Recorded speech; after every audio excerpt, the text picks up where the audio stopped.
পরীর জাদুর সোনা ও রূপার হাসপাতাল। এক গ্রামে রুমা নামের একটা মেয়ে ছিল। বিয়ের পর থেকেই তার স্বামী রফিক ও শাশুড়ি ফরিদার নির্যাতন তাকে সহ্য করতে হচ্ছিল। যৌতুকের জন্য প্রতিদিন তাকে কটু কথা শুনতে হতো। শাশুড়ির কটাক্ষ আর স্বামীর মার গালাগালি এসব যেন তার নিত্যদিনের সঙ্গী হয়ে দাঁড়িয়েছিল। কিছুদিন পর সে জানতে পারে সে মা হতে চলেছে। তখন তার মনে নতুন আশার জন্ম নেয়। সে ভেবেছিল মা হওয়ার পর হয়তো পরিস্থিতি স্বাভাবিক হয়ে যাবে, কিন্তু যা হওয়ার ছিল তা ছিল আরো বেশি ভয়ঙ্কর। একদিন দুপুরে রফিক রুমাকে ডেকে বলে, শোনো, আমি যা বলি তা ভালো করে শুনবে। তোমার বাবা মার কাছে ফোন করে বলবে তারা যেন আমাদের আরো 2 লক্ষ টাকা দেয়। রুমা বিস্ময়ে তাকিয়ে রইল। তার খুব ভয় হতে শুরু করলো। তখন সে বলতে পারল, এই কি বলছেন? বাবা মা তো আপনাকে যা টাকা দেওয়ার আগেই দিয়ে ফেলেছে। এখন তো ওদের কাছে টাকা নেই, ওরা এখন টাকা দিতে পারবে না। রফিকের চোখ মুহূর্তের মধ্যেই রাগে জ্বলে উঠল। পারবে না মানে? তোর বাপের এত বড় দোকান, এত আয় উপার্জন, আমি কি ফকির যে বিনা কারণে তোকে সংসারে রেখে খাওয়াবো? হ্যাঁ। তখন শাশুড়ি ফরিদাও তাদের সঙ্গে যোগ দিল। মেয়েদের বাবার টাকা দিয়েই তো সংসার চলে, আর তুই একটা মেয়ে হয়ে এ কথা বলছিস? আমাদের মতো স্বামী শাশুড়ির সেবা করার যোগ্যতা তোকে কে দিয়েছে? হ্যাঁ। রুমার চোখে পানি চলে এলো।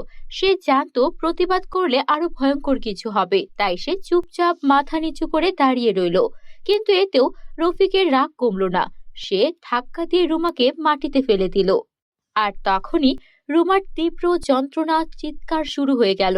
সে অনুভব করলো কিছু একটা ঠিক নেই। তার মাথা ঘুরতে লাগলো, দৃষ্টি ঝাপসা হয়ে এলো, আর তারপর চারদিক অন্ধকার হয়ে এলো তার জন্য।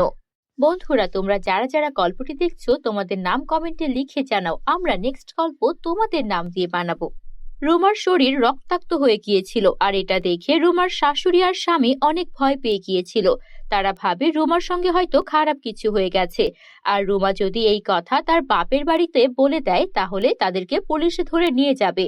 এই জন্য মা আর ছেলে মিলে একটা বুদ্ধি আঁটলো। তারা একটা বস্তার মধ্যে করে রুমাকে বন্দি করে নদীতে ফেলে দিল, আর তারপর বাড়িতে চলে এলো।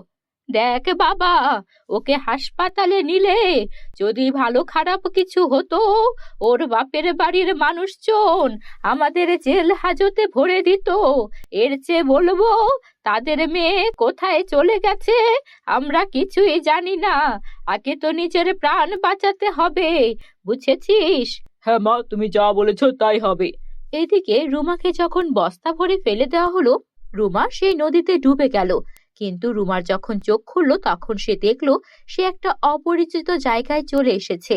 চারদিকে সোনালী আলোয় ভরপুর ছিল, বাতাসে মিষ্টি সুর বাজছিল, চারদিকে সুন্দর একটা সুবাস। আর তার মাথার কাছে দাঁড়িয়ে আছে এক অপূর্ব রূপবতী নারী। তার গায়ের পোশাক ছিল সাদা আর রূপার মতো চকচকে, মাথায় ছোট্ট একটা মুকুট, আর দুপাশে বড় রূপালী বড় বড় পাখা। ভয় পেও না রুমা, তুমি এখন নিরাপদ। আমি কোথায়? আপনি আপনি কে?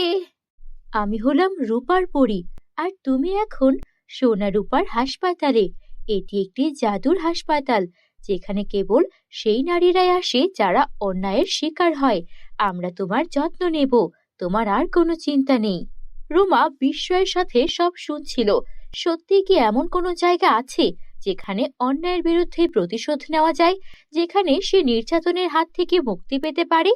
তখন রূপার পরী তার কোমল হাতে তার মাথায় হাত বুলিয়ে দিতে দিতে বললেন, এবার তুমি ঘুমিয়ে পড়ো, বিশ্রাম নাও, তোমার কিছুই হয়নি, আমরা তোমার যথেষ্ট চিকিৎসা করেছি।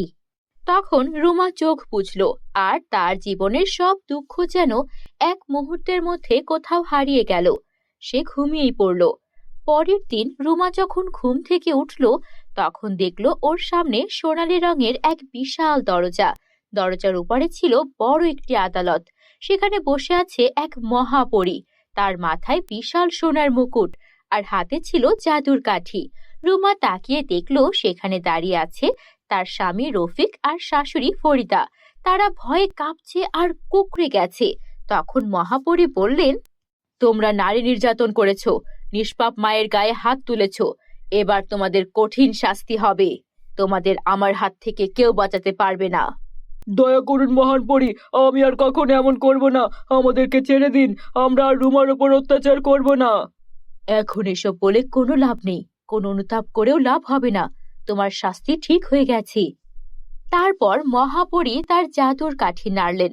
হঠাৎই প্রবল ঝড় উঠল, আর তখন মুহূর্তের মধ্যেই রফিক ও ফরিদা দুজনেই দুইটা ইঁদুর ছানা হয়ে গেল, আর সেখান থেকে দৌড়াদৌড়ি করতে শুরু করলো। এই সবকিছু রুমা দেখছিল যে ও কিভাবে ন্যায় বিচার পেল। রুমা তখন কাঁদতে কাঁদতে বলল, মহাপরী, আপনি শুধু আমার প্রাণী বাঁচাননি, আমার উপর হওয়া অত্যাচার, অন্যায়ের প্রতিশোধ আপনি নিয়েছেন। ওরা অনেক খারাপ মানুষ। ওই ইঁদুরগুলোর মতোই ওদের জীবন এখন এভাবেই কাটানো উচিত। ওরা ওদের উচিত শাস্তি পেয়েছে। আমি অনেক খুশি হয়েছি। আপনাকে অনেক ধন্যবাদ। এবার শুধু আমার সন্তানটাকে আমি নিরাপদে জন্ম দিতে চাই।